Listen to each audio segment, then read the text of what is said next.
अभी कुछ दिनों पहले YouTube वर्सेस TikTok का ड्रामा काफ़ी टाइम तक चला। इसके चलते लोगों ने TikTok की रेटिंग गिरा दी और इसके साथ साथ उन्होंने कई चाइनीज़ ऐप का भी बहिष्कार किया था। दूसरी एक खबर ये भी आ रही थी कि चीन जो है वो इंडिया से इनकम जनरेट करके पाकिस्तान को हेल्प करता है और पाकिस्तान क्या करता है ये हम सबको पता है। और उसी टाइम पे मुझे इंस्टाग्राम पे एक पर्सन का DM आया था कि मैडम आप एक ऐसी वीडियो बनाइए जिसमें आप लोगों को ये बताएं कि लोग ज़्यादा से ज़्यादा चाइनीज़ प्रोडक्ट्स को बॉयकॉट करें और इंडिया की जो स्वदेशी वस्तुएं हैं उन्हें ज़्यादा अपनाएं। उसके बाद मैंने इस टॉपिक पर काफ़ी रिसर्च करी और तब मुझे काफ़ी सारी चीज़ें इसके बारे में पता लगी कि क्यों हम चाइना की जो प्रोडक्ट्स है उसे हम पूरी तरीके से बॉयकॉट नहीं कर सकते। इसमें कई तरीके से हमारा फ़ायदा भी है और कुछ तरीके से हमारा नुकसान भी है। तो वो चीज़ें क्या है ये जानने के लिए इस वीडियो को लास्ट तक देखना मत भूलिएगा दोस्तों। तो कैसे हो मेरे प्यारे दोस्तों, मैं हूं आपकी दोस्त किंजल शाह और बहुत बहुत स्वागत है आपका मेरे इस YouTube चैनल में। अगर आप इस चैनल पर पहली बार आए हैं तो इस चैनल को सब्सक्राइब करना मत भूलिएगा दोस्तों।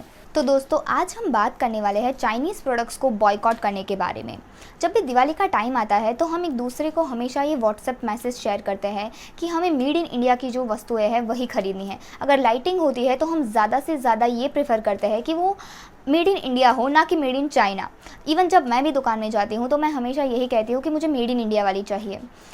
चाइना के प्रोडक्ट्स को पूरी तरीके से बैन करने में चाइना का तो लॉस है ही, लेकिन इसमें इंडिया का लॉस ज़्यादा है क्योंकि चाइना ने अपने आप को बहुत ही ज़्यादा पावरफुल बना लिया है।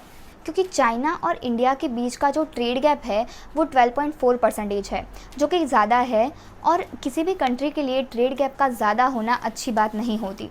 ट्रेड गैप का सिंपल मतलब ये है दोस्तों कि किसी कंट्री ने एक्सपोर्ट के कंपैरिजन में इंपोर्ट ज़्यादा किया है और जो कि अच्छी बात नहीं है।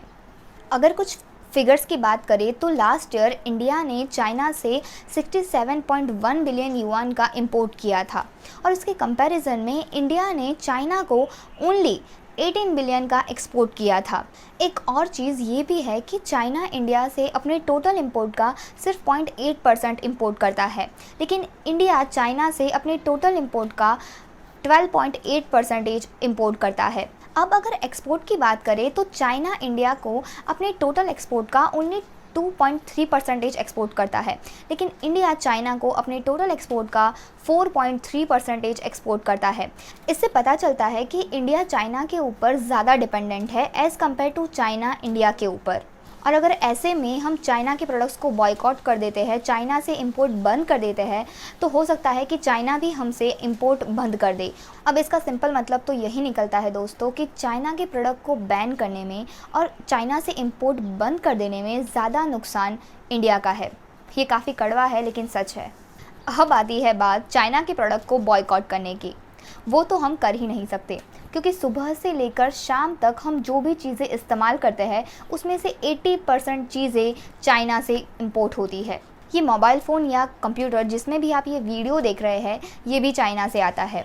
और अगर आप बात कर रहे हैं कि आपके पास माइक्रोमैक्स का फ़ोन है तो मैं आपको बता दूं कि माइक्रोमैक्स के जो अंदर के पार्ट है वो भी चाइना से इंपोर्ट होते हैं, यानी कि आपका मोबाइल भी कहीं ना कहीं तरीके से चाइनीज़ ही है।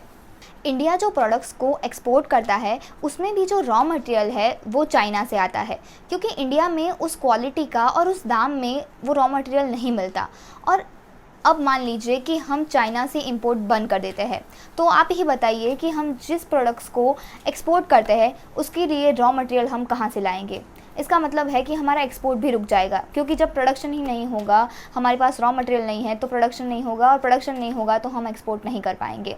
अब इसका सिंपल उपाय तो सिर्फ इतना ही है कि अगर हम चाइना की जगह किसी और कंट्री से इंपोर्ट करें, लेकिन हो सकता है कि जिस दाम में चाइना हमें मटेरियल देता है उस दाम में शायद हमें ना मिले, उससे हमें ज़्यादा भी प्राइस पे करनी पड़े। और अगर रॉ मटेरियल की प्राइस बढ़ती है तो हो सकता है कि जो फिनिश गुड है उसकी प्राइस भी बढ़ जाए। इसका मतलब है कि जो सस्ते प्रोडक्ट्स आपको मिलते थे वो आपको ना मिले और उसकी कीमत बढ़ जाए। तो क्या आप अब उस प्रोडक्ट्स को ख़रीदेंगे? सके। एक और जानने वाली बात ये है कि इंडिया चाइना से सिर्फ इलेक्ट्रॉनिक इक्विपमेंट्स ही नहीं बल्कि electrical machinery, medical apparatus, equipments, cement, plastic, organic chemicals, fertilisers जैसी कई सारी चीज़ें इंपोर्ट करता है।